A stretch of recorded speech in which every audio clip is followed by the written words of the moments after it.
이마에 뭐 붙인 거예요? 이마에 안 붙였는데요? 아하. 이마에 뭐 있어요? 너무 번들거려갖고. 누가 더 빨리 비비는지예요. 준비 시작. 왜 안 해줘요? 급여량을 멍생보감에서 확인할 수 있죠?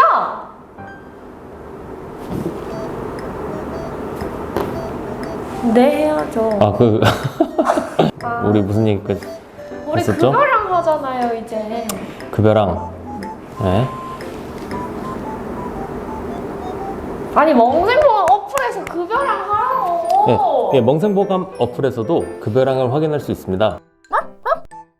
안녕하세요. 안녕하세요, 여러분. 멍생보감의 보감면이에요.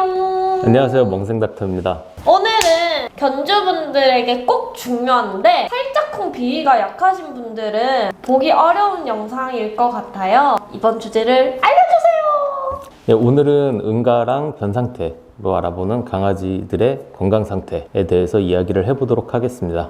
레고 레고 뭔지 모르죠? 렛츠고. 안 해? 출발하시죠. 자, 오늘은 우리 응가의 상태를 총 3가지로 나누어서 확인을 해볼 건데요. 어떻게 나눌 수 있나요?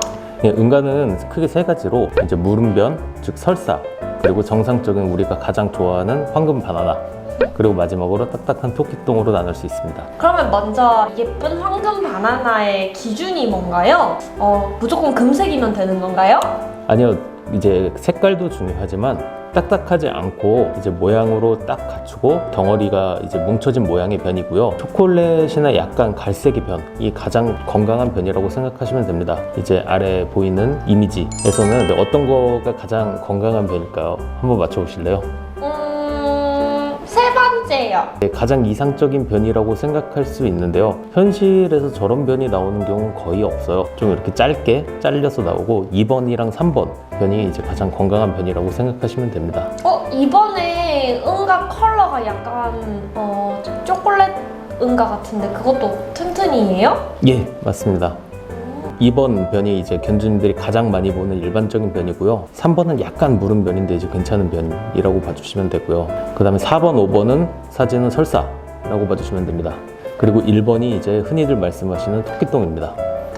자, 그러면 다음으로 넘어가서 아이들이 설사를 하면 무조건 병원을 가야 된다고 걱정하시는 견주분들이 되게 많으세요. 그러면 설사를 하면 실제로 엄청 심각한 상태인가요? 아니요, 초보 견주님들이 가장 많이 물어보시고 걱정하는 문제입니다. 2살이나 3살 이상 아이들을 키우시는 견주님들은 아이가 설사를 해도 별로 걱정 안 하시고 큰일 아니다 하고 쉽게 넘기시기도 하거든요. 이 경험의 차이가 조금 있습니다. 특히 이제 어릴 때는 식사량이 많아서 아니면 또 급하게 먹어서 사료를 변경하고 적응할 때 여러 사유로 설사를 하는 경우가 많습니다. 이제 성견이 되어서도 간식이 몸에 안 맞거나 스트레스 등 정말 많은 사유로 질병과 상관 하나도 없이 설사를 하는 경우가 많이 있습니다. 설사를 한다면 우선 간식은 절대 급여하지 않는 것을 추천드리고요. 아이의 다른 증상은 없는지 한번 지켜봐 주세요. 이제 한번 설사를 했지만 평소와 다름없이 애들이 잘 놀고 밥도 잘 먹는다면 잠깐 간단한 소화불량이나 아니면 또 너무 많은 밥을 먹어서 설사를 했을 수도 있으니 병원에 꼭 방문하실 필요는 없습니다. 그러나 설사 이후에 다른 증상들을 봐주셔야 되는데요.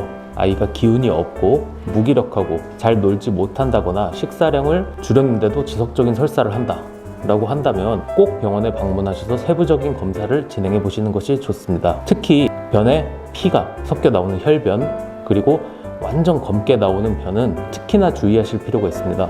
혈변이나 완전 검은색 변은 소화기관의 출혈을 의미합니다. 특히 어린아이들이 혈변이나 완전 검은 변을 보는 가장 대표적인 이유는 이제 파보바이러스와 같은 감염에 의해 발생하는 경우가 많아서 이런 변을 보시면 빨리 병원에 방문해 보셔야만 합니다. 그렇다면 마지막으로 딱딱한 토끼똥, 토끼똥은 어떤 상태인가요? 토끼똥은 이제 식사량이 현저하게 부족하거나 특히 이런 경우들이 많은데 샵에서 데려온 경우에 이제 강아지들한테 뭐 한 숟갈만 주세요, 뭐 두 숟갈만 주세요. 이렇게 얘기를 하시는 샵 관계자분들이 많이 계세요. 근데 그렇게 급여하시면 정말 아이들이 진짜 너무 마르고 그 다음에 발육 부진을 겪게 되고 또 건강상의 문제가 많이 생기게 됩니다. 어린 아이들은 사료 적당히 많이 주시는 게 좋아요. 그리고 설사를 하면 줄여주시는 게 가장 이상적인 급여량을 찾는 데 도움이 됩니다. 이제 식이섬유가 너무 부족한 사료를 급여할 때도 토끼똥을 보게 되는 경우도 있고 또 이제 물을 너무 많이 마시지 않아서 수분이 부족해서 발생하는 경우가 있습니다. 특히 어린 강아지들은 완전 딱딱한 토끼똥을 본다면 이제 사료 급여량을 늘려서 주셔야 됩니다. 아까도 말씀드렸듯이 이제 사료 급여량이 부족하기 때문에 아이가 성장하기 위한 영양소를 다 채우지를 못해요. 그러면 이제 발육 부진 그런 것들이 일어나게 되고 성견이 됐을 때 여러 가지 질병에 굉장히 취약해지는 경우가 많이 있습니다. 사람이랑 똑같다. 예. 뭐 모든 사료 급여량들이 건강한 상태 아이를 기준으로 되어 있어서 이제 자기 몸무게보다도 좀 더 많이 주시는 것을 추천을 드립니다. 따라서 이제 전체적으로 다시 한번 정리를 하자면 이제 똥은 3가지 생각을 해주시면 됩니다. 첫 번째, 딱딱똥, 딱딱똥, 토끼똥, 토끼똥. 예, 그게 있고요. 그리고 토끼똥 같은 경우 어떻게 해야 될까요? 토끼똥은 밥을 많이 급여량을 조금 늘려준다. 예, 맞습니다. 그리고 물을 많이 먹는다. 예, 맞습니다. 그리고 식이섬유를 좀 더 챙겨준다. 식이섬유를 챙긴다. 예, 삶은 당근이나 이제 양배추 같은 거를 챙겨주시면 굉장히 좋습니다. 그러면 두 번째, 설사. 두 번째, 설사. 설사 같은 경우는 어떻게 해야 될까요? 쬐끔만 먹인다. 네, 급여량을 줄여주시고요. 두 번째로는 간식을 금지한다. 예, 맞습니다. 간식을 금지해 주시면 되고요. 아이의 다른 증상들이 있는지 잘 지켜봐 주셔야 합니다. 무기력증이 있거나 아니면은 뭐 혈변을 본다던가 구토를 한다던가 그리고 설사가 지속된다던가 그런 경우에는 바로 병원에 방문해 보셔야 합니다. 그런 게 아니라면 가끔 설사하는 거에 대해서 너무 크게 걱정하지 않으셔도 괜찮습니다. 그리고 우리가 가장 좋아하는 황금 바나나. 예, 황금 바나나. 항상 황금 바나나가 나올 수 있게 아이를 사랑해 주시고 그리고 보살펴 주시기 바랍니다. 오늘은 여기까지 하겠습니다. 자, 오늘은 저희 아가들의 응가 상태로 보는 건강 상태에 대해서 저희 닥터님께서 설명을 해주셨는데요. 이번 영상은 특히나 저희 멍생보감 어플과 관련이 있는 내용이었던 것 같아요.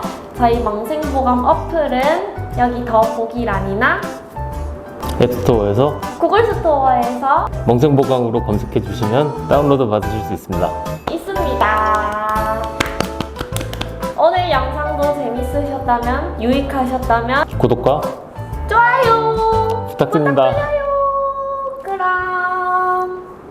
안녕. 안녕.